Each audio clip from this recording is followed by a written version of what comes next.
Hi guys, আমরা চলে এসেছি আর সেই রাস্তা দিয়ে যাচ্ছি যে রাস্তা দিয়ে আমরা বড় কাছারি যাব। খুব কাদা, খালি পায়ে জুতো হাতে করে নিয়ে যাচ্ছি আমরা। এই দেখো, খালি পায়ে জুতো হাতে করে নিয়ে যাচ্ছি। সেই রাস্তা দেখা যাচ্ছে মাঠের বড় কাছারি, খুব অনেক দূর। আর আমাদের সাথে যাচ্ছে আরও তিনটে ছেলে। আমরা যেতে খুব উৎসুক ওই মাঠের বড় কাছারিতে। খুব কাদার মধ্যে থেকে আমরা যাচ্ছি বন্ধুরা।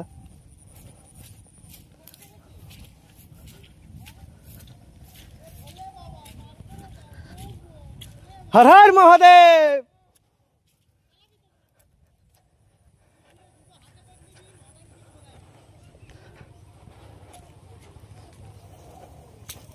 বন্ধুরা, এত কাদা হবে আমরা বুঝতে পারিনি, তবু ইচ্ছা হয়েছে আমরা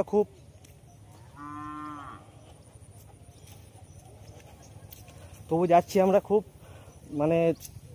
খুব যাওয়ার ইচ্ছা আর কি। অনেকদিন ধরে আমরা চিন্তা ভাবনা করছিলাম যে যাব আমরা, ঠিক আছে, তো আমরা যেতে পারিনি বাবার কাছে।